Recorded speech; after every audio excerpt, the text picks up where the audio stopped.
Assalamu alaikum and a very good morning to you all. Welcome to a special transmission for today. It is the 6th of September and we are observing Defence Day. Today, 50 years ago, Pakistan managed to withhold an invasion from India. They had entered through Kashmir, and as a nation we showed resolve, we showed commitment, and we showed solidarity to protect Pakistan's ideology, something that people had worked so hard for. Pakistan is a land for Muslims, it is for the minorities that were being persecuted. And today we're going to be paying tribute to the armed forces who did protect us and give us this freedom that we have today. And, you know, everything that's happening within this nation, the developments, you know, the evolution, it's only because of the fact that there are people that are dedicated to protect this land and its borders. So for that, we have some wonderful guests in the studio, and we will be paying tribute, and we'll be discussing what does it mean to them, what is the sacrifice, you know, realistically, let's get into their shoes and see what it is that they feel, what they're going through, because at the end of the day, their every waking breath is to protect our freedoms and our liberties. So for that, I have been joined by two wonderful people. I'm joined by Brigadier Tipu Sultan. Assalamu alaikum, welcome to the show. Excellent. Thank you so much for joining us today. And besides Brigadier Tipu Sultan, we have Lt Col Zafar Abbas Ghazi. Assalamu alaikum, thank you so much for joining us. Thank you. Today is a very important day. You know, 50 years ago, we saw you know, a war in Pakistan, within its borders. What does it mean for you, sir? Maha, first of all, it's my pleasure and honor and privilege to do this program with Colonel Zafar Abbas Ghazi, veteran of Siachen, a phenomenally determined human being. He has services for Pakistan.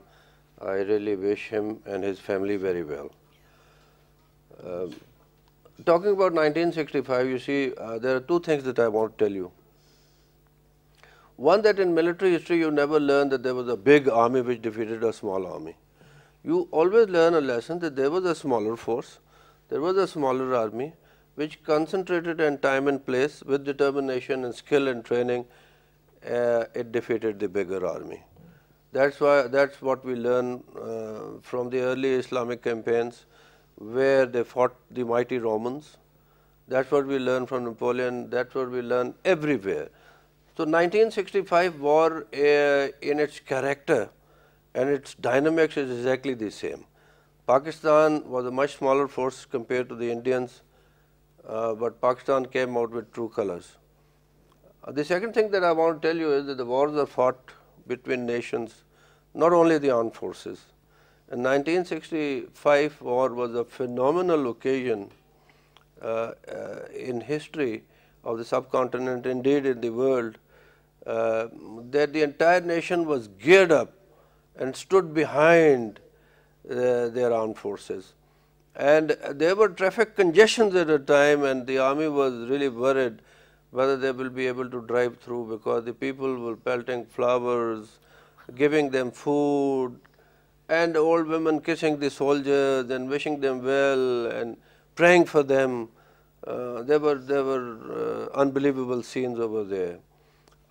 And then what happened was that the commanders of the armed forces of Pakistan at that time deployed their forces in a very aggressive manner. Very aggressive. They did not shy away from the sheer numbers and the awesome attacks that the Indians planned on Pakistan. If you remember, we remember that the British broadcasting, the BBC announced that the Indians have captured Lahore. And the Indians, while jumping off from the jump-off points from India in their attack towards Lahore, they said that they're going to enjoy the evening in Gymkhana and all that. The BBC had to apologize later on, that the Indians were stopped in their tracks, and I happen to belong to a battalion which exactly did that on the GT road which goes from Lahore to Amritsar across the Bia. We suffered a lot of shaheeds, but we stopped the Indian attacks and recalled 16 Punjab, the 40th Pathans, great valor and sacrifices. Ayub Khan later visited the battalion and said 16 Punjab not only saved Lahore but Pakistan's pride also. Wonderful. So it was that great. So I think when you look at the Air Force performance, that Within 6 days, the Indian Air Force was stopped from operating. Their radar, their airfield, their air force, and they lost 75 aircrafts. Okay. And Pakistani pilots like M.M. Alam, like Yunus, Sarfraz Rafiqi, and Cecil Chaudhary and all that. I think the Pakistan Navy too went on to attack the Barca, and Pakistan Army stopped the Indian mighty armored division at Chawinda, the biggest tank battle which was fought over there after the World War. So it was a story that we should be really proud of. Yes. And it comes into the context at this point in time where we are being challenged by India again across the LOC and working boundary. We are fighting a war against terrorism. We are the only army in the world which has proved that the South Asian terrorism in the difficult terrains of North-South Waziristan and Bajor, Khyber, Pakistan Army has put its boots on ground with determined fashion. No army, no NATO force in Afghanistan or the American army has been able to do that in Afghanistan. And I would like, I'm so glad you mentioned that, because we are joined by Lieutenant Colonel Zafar Abbas Ghazi, who is, you know, you have a legacy already. You're a living hero, and you've given so much for this nation. So could we, for all our viewers out there, could we get your side of the story and what happened? Okay, Brigadier Sultan has told everything regarding 6th September, importance of regarding 6th September. The bravery, the soldiers who fought very well. This is the famous war in the world. Yes. So how about you with your story? Now I want to relate myself with this type of war. In fact, I was posted in Siachen Glacier in 1986 as an observer. I went on the highest peak of that glacier and established observation post there, and I remained 3 months there on the top. In fact, that post was occupied with the SSG's people. So I've done a lot of firing on from that post, because I can see so many Indians people moving there, even their aircrafts, helicopters. Then after some time, the cold was very high, temperature was very down, and a blizzard started just blowing. We caught in that blizzard, and we remained 24 hours there on the top without any shelter. And temperature of that time, it was -40. Goodness. So it's difficult to survive. Yeah. Then a rear party came after 24 hours, and they just took ourselves one by one down in the base camp. 3 of us, 3 people died there on the spot. We remained 2. Then it was difficult to send some helicopter to evacuate the casualty from that post, I mean base camp of that kite post.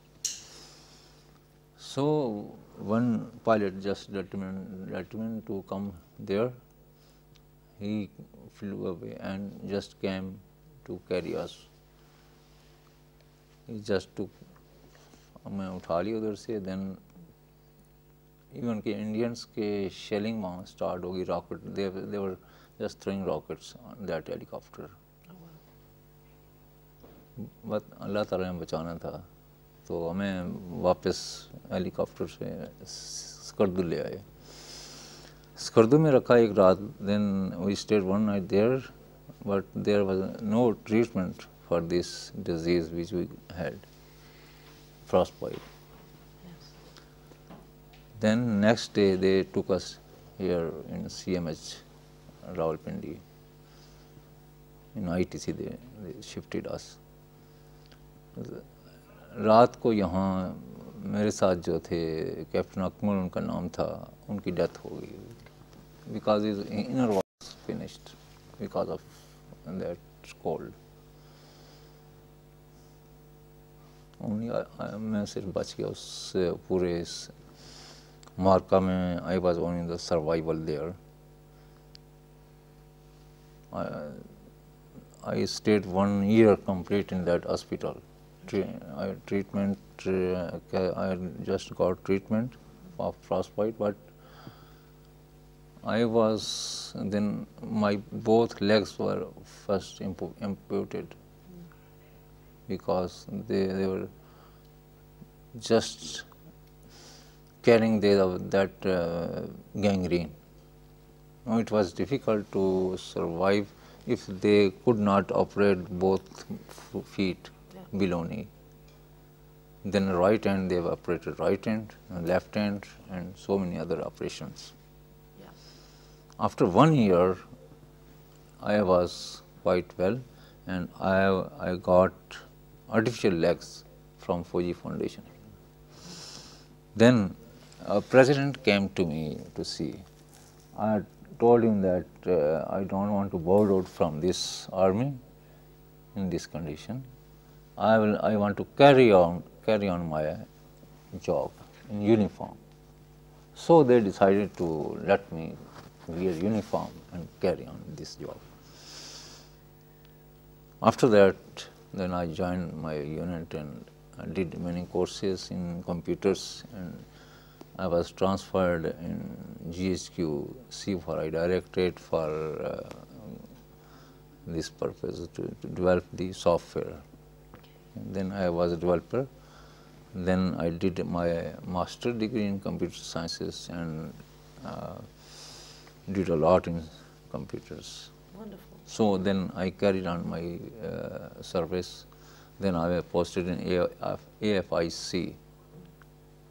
There I also established networking for the doctors so that they can utilize their software. Okay. Then after that I got retired, and now I'm living it's a good life, retired life. It's a phenomenal story That's of determination. Exactly, and the fact that, you know, when I'm sitting here and I'm listening to this, and I'm just so impressed because of the commitment, that even despite whatever's happened, you wanted to continue and serve. Yeah. What are the feelings that you feel for this nation? In fact, I myself was very energetic.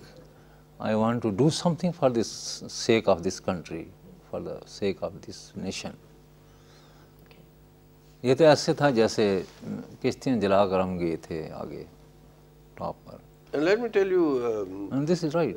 He said that I happened to fly over the area in which Khan Sahib was there, and he has this unique and an outstanding story of bravery, endurance and determination. From 16 Punjab, 40th Pathans, after having served there and fought the war in 71 in Burki sector, Lahore.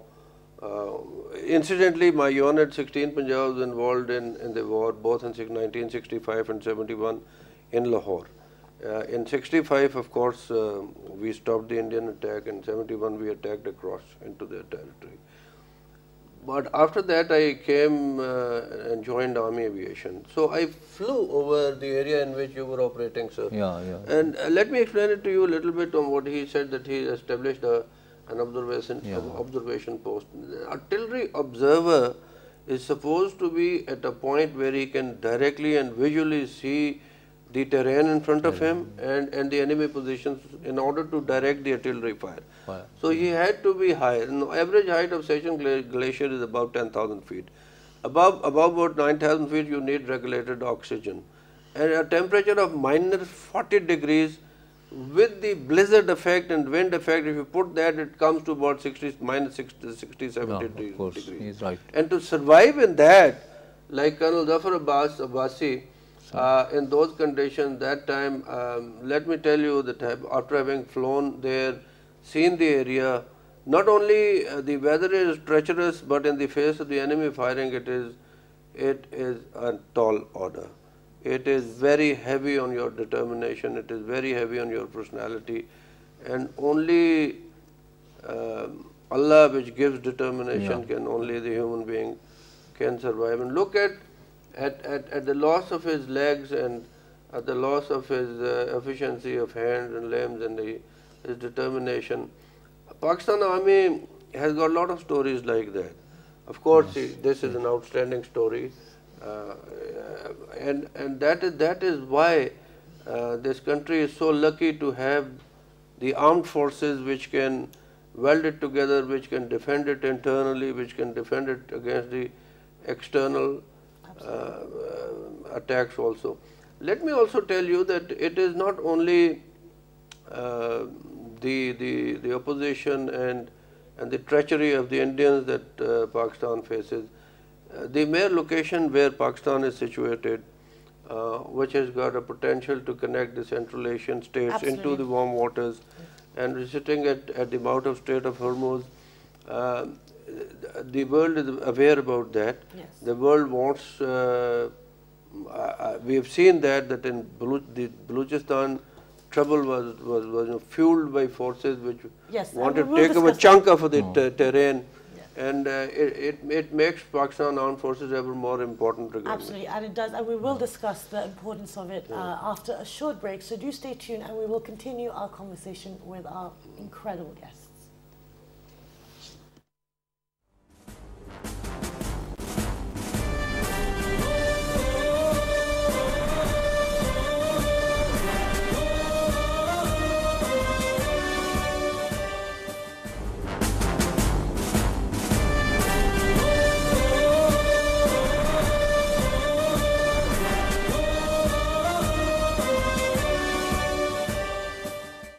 Welcome back, and we had to go for a short break, but we are in conversation with Brigadier Sultan and Lieutenant Colonel Zafar Abbas Abbasi.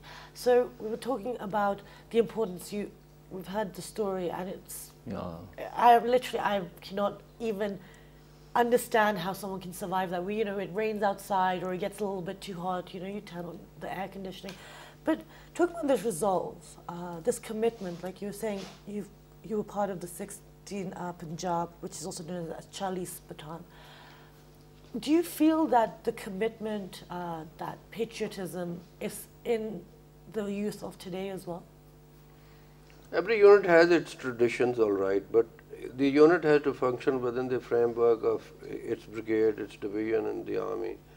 The 16th Punjab, no doubt, is a very great unit. But let me also tell you that we inherited a structure of the Army, Air Force and the Navy from the old British Indian times.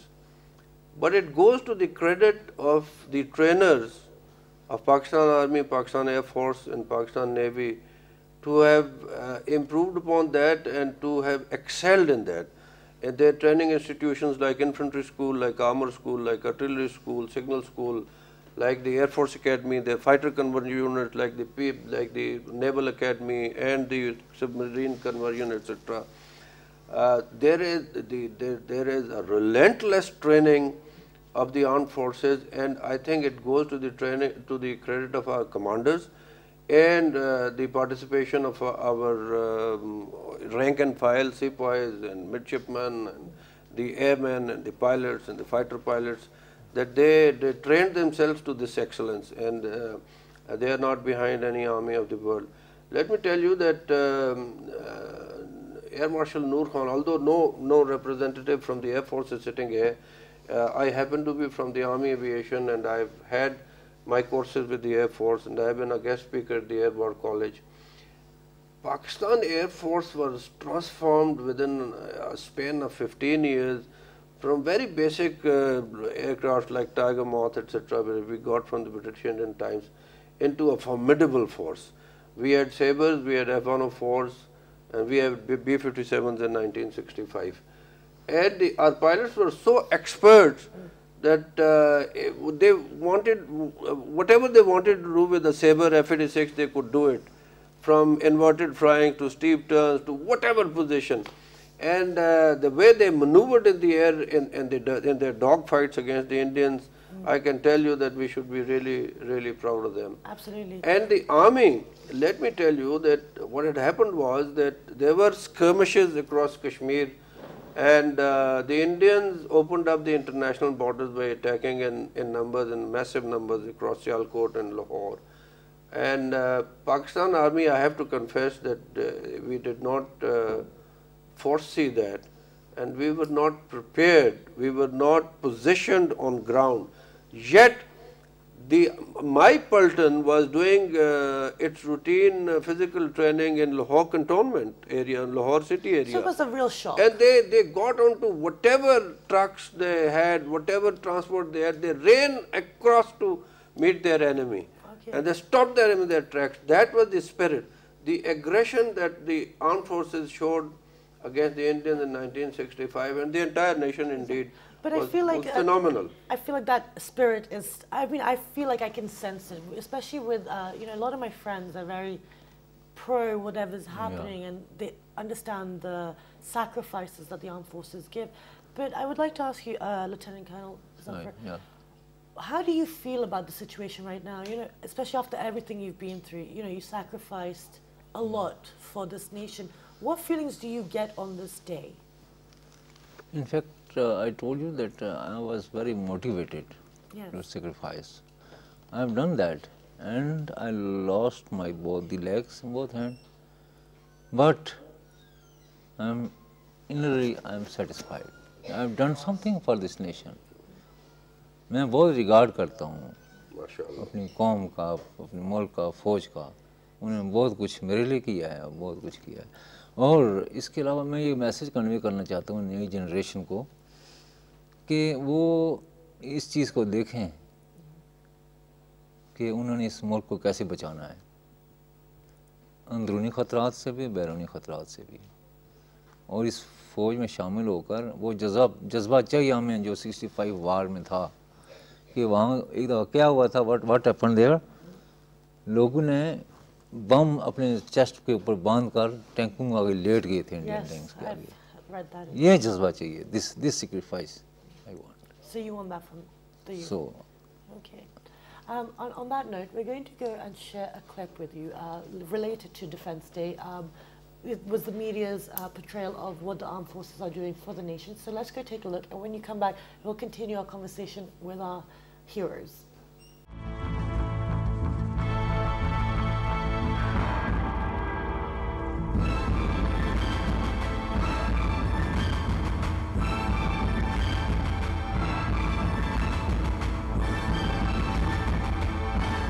अगर हमारा एक आदमी team से पहले पीठ तक पहुंच जाता है, गिर पर नहीं पड़ता, तो आगे से दुश्मन की टूटी का बात. All he needs is a weapon and lots of ammunition. और इसके बाद is going to be a duck shoot.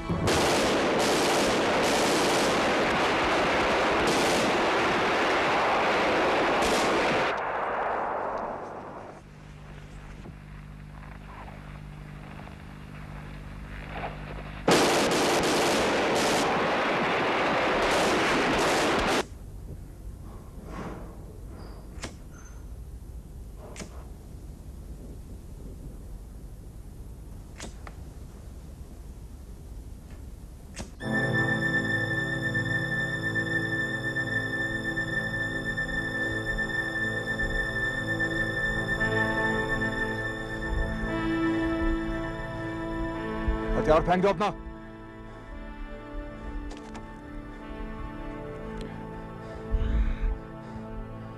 क्या नाम है तुम्हारा? और तुम्हारा नाम क्या है? बलविंदर सिंह. बलविंदर सिंह. यूनिट कौन सी है? और यूनिट कौन सी है? 4 पैरा कमांडो रेजिमेंट. बलविंदर, जा लले, जा भाग जा. हाँ जी. हाँ जाओ, ऐश करो. ओ जाते क्यों नहीं हो? सर तेरा नाम क्या? मेरा नाम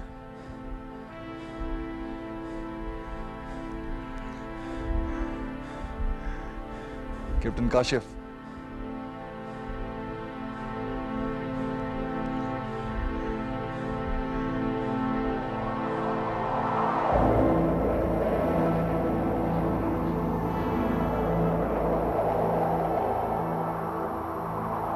खुदा खुदा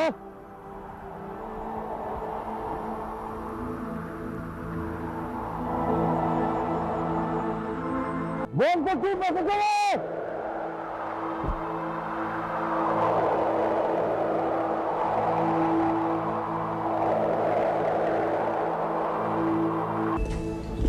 कब पहुंचे? Sir about 12। 3 घंटों से पता नहीं क्या कर रहे हैं। सर जनरल शौकत ने कई फ़ोन किए थे सियाचिन से। आप गालिबन शालकोट से भी निकल आए थे और अभी इधर भी नहीं पहुंचे थे। जीटी रोड ट्रैफिक, क्या पोजीशन क्या है? Sir it's a miracle that he survive. 22,000 foot की बुलंदी पर इतनी देर ओपन में पड़ा रहा, लेकिन सर उसने जो कुछ कर दिया है, it's enough to make you proud.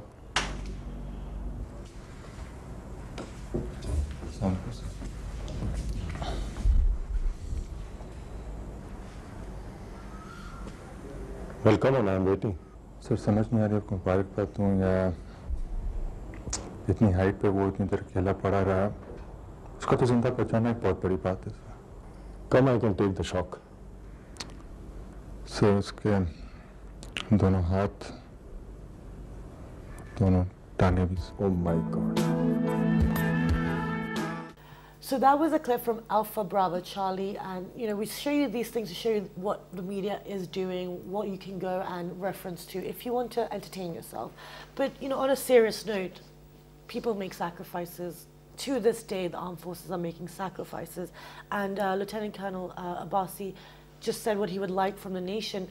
Do you feel like that rhetoric is not there? Are we as patriotic as we were back then?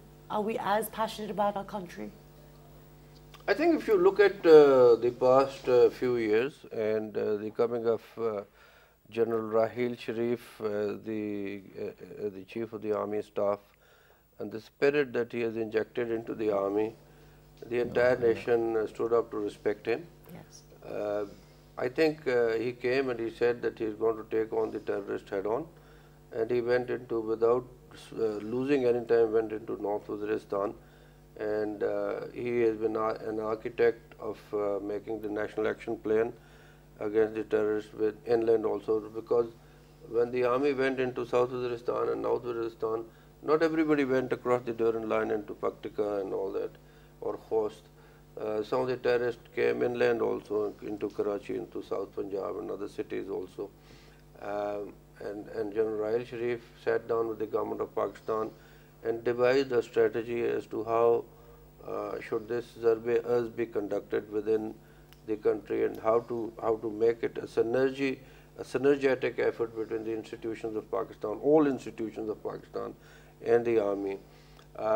I think where we stand currently is that Alhamdulillah, the nation is satisfied on the war on terror. And the incidents of bombing, etc., of markets, of mosques, of Imam Bargahs, of schools, of airports reduced to a great number. And the nation feels secure of what General Raheel Sharif is doing and what the government of Pakistan is doing indeed. Absolutely. And we are also cognizant of the fact that there is a fundamentalist extremist government in India, which seeks hatred amongst the other people that are living in India, whether they are Christians, Sikhs or Muslims. And the Prime Minister is wild in his thinking, should I say, about the peace in South Asia. And if the situation continues like that, and India refuses to come on the table and be pragmatic, we would never forget that in the last decade and a half, Pakistan was involved into a major conflict with relation to Afghanistan, and we were sucked into the trouble in the old Soviet Union time, and later on the Taliban, and then the NATO came in, and then 9/11 happened. And this was a time that Indians would have assisted their neighbor Pakistan into becoming a peaceful country to fight terrorism. Instead, they have confessed officially that they have been supporting terrorism inside Pakistan, funding and fueling them. Even then, the government of Pakistan wanted to negotiate with them. Our Prime Minister went to his inaugural ceremony, so to say, and sent them few gifts here and there. But they did not budge, and they are burning in that in their habit of hatred.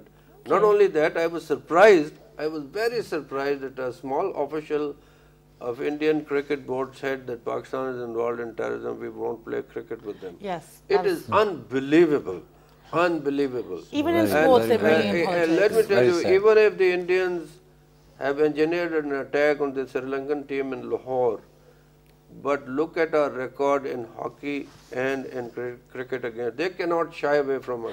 We will compete with them. We will compete with them one day. We will be on the field facing them. Definitely. So I think the leadership has to realize on both sides that war is a very serious business. War, and it has its weapon systems now which are massively destructive, and the people are going to suffer. If the balloon goes up, we are committed to peace, but then we will have to defend ourselves. Of course, commitment to peace doesn't mean and then we will not shy away from using any capability that we have at our disposal. Absolutely. And our armed forces, our units, our valiant soldiers have got traditions to sacrifice their life. And once you're ready to sacrifice your life, then no nation on earth can defeat you. Exactly. And I feel like I can feel that from you guys. I really salute him, salute his determination, and we are very proud of the fact that we have people like Zafar Abbas. Absolutely. Well, I'd like to ask you, Lieutenant Colonel, about the situation. Not to bring it on a negative note at all, because at the end of the day, it doesn't really matter what your opinions are. People are giving their lives for a certain cause, and as a nation, to a certain degree, you have to support that because it's for our freedoms. Now, whenever there's an achievement within Pakistan, or Pakistan as a nation does something, there's a small segment of society that like to devalue it, like to bring in different stories or different facts. What we've noticed this year is that for one of the first times, people are questioning what actually happened. How does that make you feel, especially with the sacrifice you've given for this nation? जितने sacrifice लोग देते हैं इस कौम के लिए, मुल्क के लिए, वो बेसिकली इस मुल्क को बचा रहे होते हैं, इसकी हिफाजत कर रहे होते हैं और अपनी जानें निछावर कर रहे होते हैं इस कंट्री के ऊपर, इस कौम के लिए।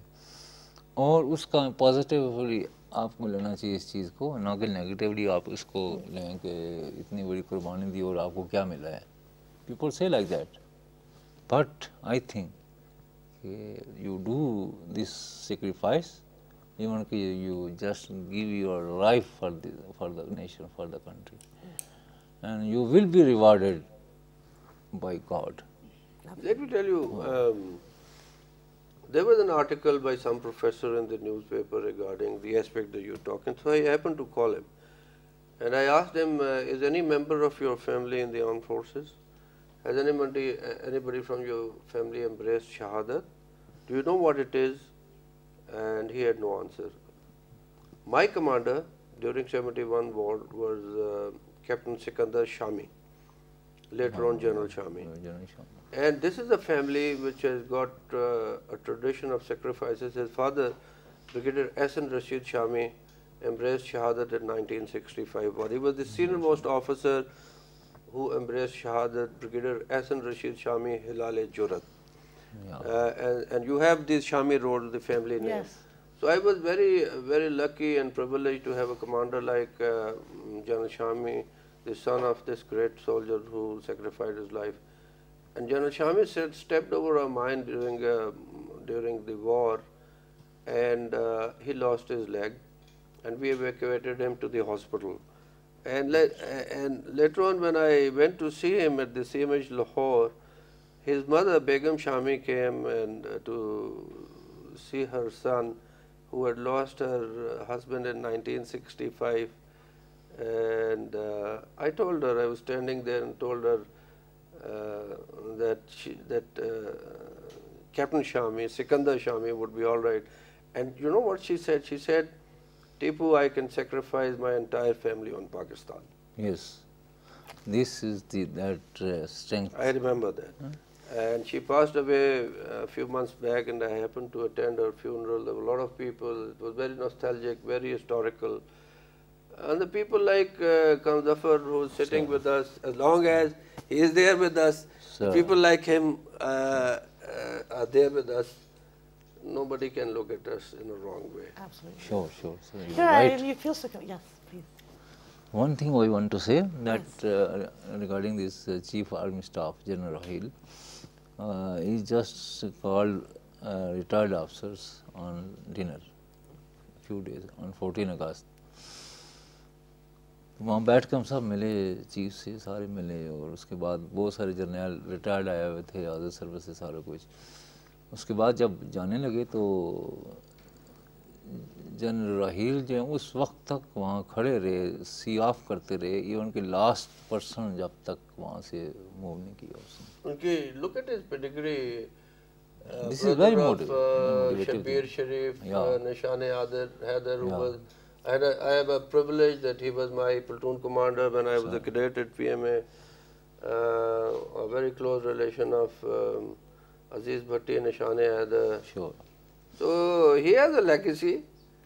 And we are very proud that he is our commander. तो ऐसी कौम फिर कैसे हार सकती है जो कि जिसके लीडर ऐसे हों और उसकी कुर्बानी देने वाले लोग जिंदा हों, इवन के शहीद भी हो जाएं, तो उस शहादत को कम से कम रायगान ही जाना चाहिए.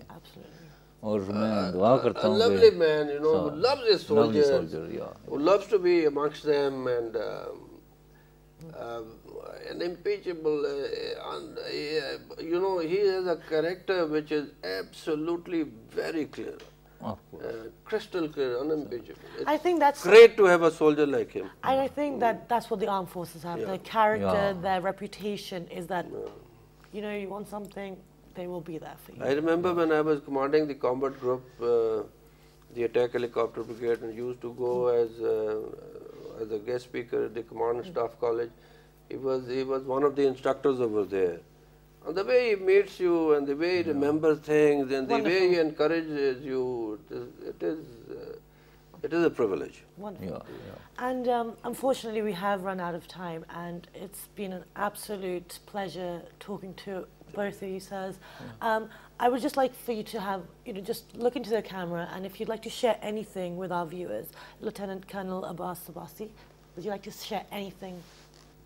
I want that whole the nation should stand up for the defense of this country, whether the problem is inside the country or outside the country. We are here to cater for the enemy, those who are fighting with us at the border. And all people, if they produce such type of, opinion, then I think nobody can harm this country, nobody can see with bad eyes to this country. I request you people, please do something for this country, whatsoever you can do. Thank you so much. Thank you. Thank you so much, Brigadier Tipu Sultan. Thank you so much, Lieutenant Colonel Zafar Abbas Ghazi. Thank you. And so that was one of our segments. So do stay tuned because we have a lot more to offer you today. And we are observing Defence Day. See you in a bit.